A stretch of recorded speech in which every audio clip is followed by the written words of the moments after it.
साधक सखी के हृदय की पीर एवं भाव।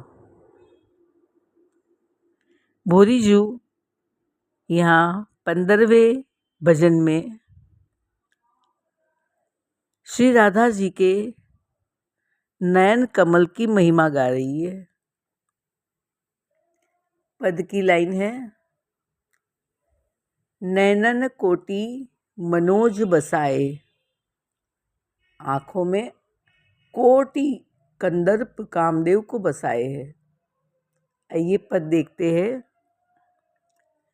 नैनन कोटि मनोज बसाए,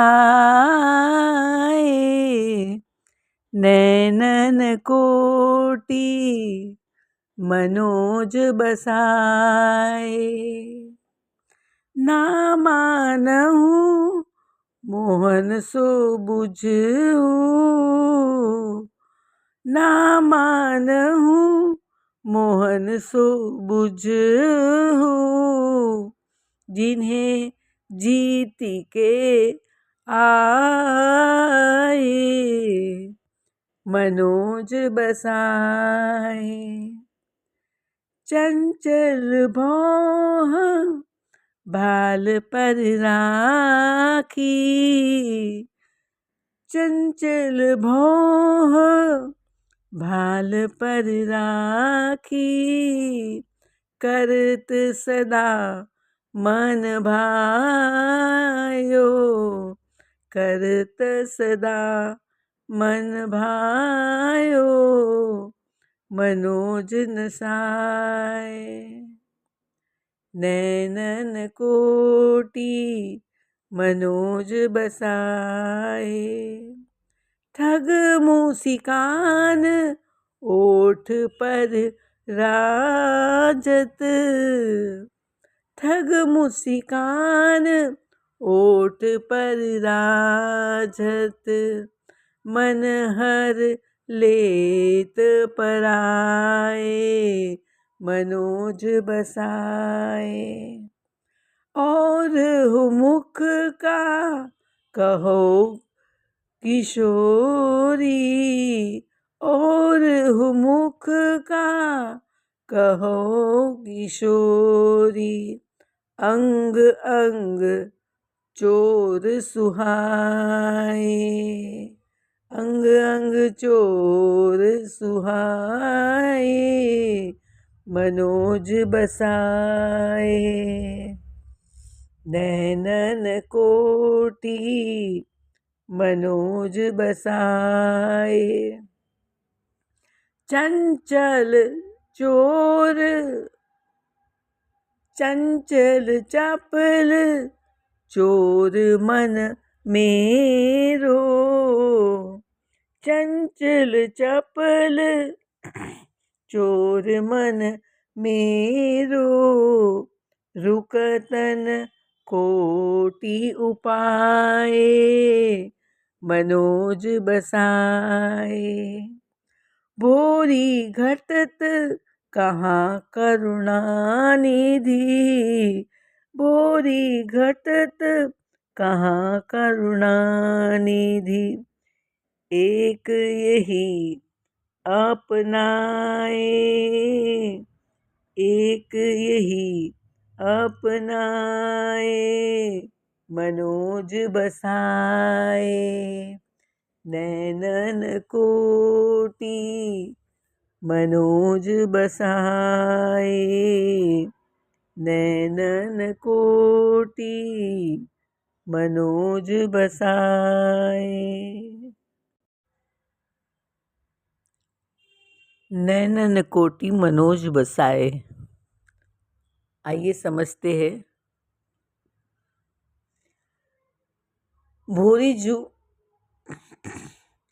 कामदेव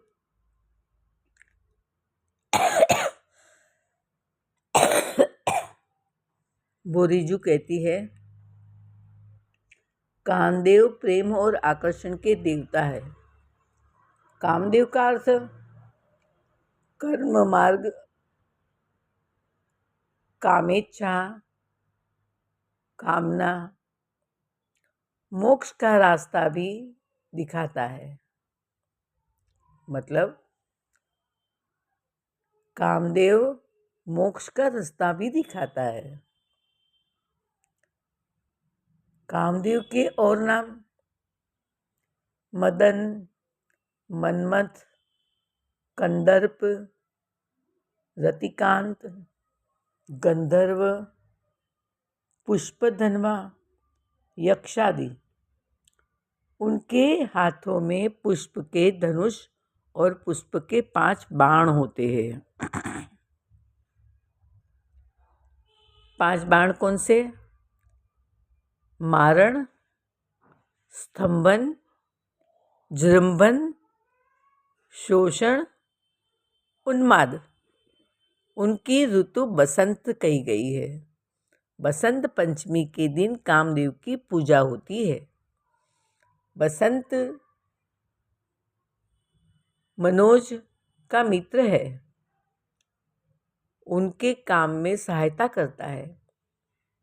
फूलों के धनुष बाण होने से जब वे तीर छोड़ते हैं तो उसकी आवाज़ नहीं होती। कामदेव का एक नाम अनंग है, यानी बिना शरीर के ये प्राणियों में बसते हैं। एक नाम मार भी है। ये इतने मारक है कि इनके बाणों के सामने कोई भी कवच नहीं होता। बसंत ऋतु प्रेम की ऋतु है। इसमें फूलों के बाणों से आहत हृदय प्रेम से सराबोर हो जाता है। काम का वास कहाँ है? तो कहते हैं यौवन, स्त्री, सुंदर फूल, गीत, पराग, परागकण या फूलों का रस, पक्षियों का कलरव, सुंदर बने बाग बगीचे, वसंत ऋतु, चंदन, काम वासनाओं में लिप्त मनुष्यों की संगति, छुपे अंग, सुहानी और मंद हवा रहने के सुंदर स्थान, आकर्षक वस्त्र आभूषण धारण किए शरीरों में। इसके अलावा खास तौर पर स्त्रियों के नयन, ललाट, भौं और होठ पर प्रभाव काफ़ी रहता है कामदेव का। कामदेव ने श्री कृष्ण जी जो अकाम भगवान है, उनमें कामना नहीं है, वो अकाम है, उनको भी वश करना चाहा था। श्री कृष्ण से उसने शर्त लगाई कि स्वर्ग की अप्सराओं से भी सुंदर गोपियों के प्रति आपको आसक्त कर दूंगा। श्री कृष्ण ने शर्त स्वीकारी। अनंत गोप सुंदरियों के संग रास रचाया। कामदेव ने अपने सभी बाण मारे, पर श्री कृष्ण के मन के भीतर एक क्षण के लिए भी वासना ने घर नहीं किया। कामदेव कैसे जीतता? कामदेव स्वर्ग के देवता है, वे इस प्राकृत सृष्टि के हैं, और श्री राधा कृष्ण गोपिया शुद्ध आत्मा चिदानंद अकाम विग्रह है। आत्मा में कामना नहीं, पर प्राकृत शरीर में कामना रहती है। वहाँ कामदेव का प्रभाव पड़ता है, आत्मा श्री कृष्ण पर नहीं। इसीलिए ये कहा है शुरू में पहली लाइन, नैनन कोटि मनोज बसाए। हे राधे, जो आपने अपने नैनों में करोड़ों कामदेव को बसा के रखे हैं, जिससे कृष्ण आपके वश में है। भोरी जू कहती है, हे प्यारी जू, आपका मुख कमल तो अनंत करोड़ों चंद्रों से भी सुंदर है। तब तो अनंग को प्रकट होने किसी का सहारा लेना पड़ेगा। अनंग यानी कामदेव। किसका सहारा ले? तो उनके लिए आपका मुख कमल सहारा आवास बन सकता है। आवास यानी घर बन सकता है। मैं तो कहती हूँ कि आपने अपने नयन में ही कामदेव को रहने घर दे दिया है, क्योंकि आपने सोचा आपने कि मैं प्यारी जू के श्रीअंग में ही, नैनों में ही समा जाऊं।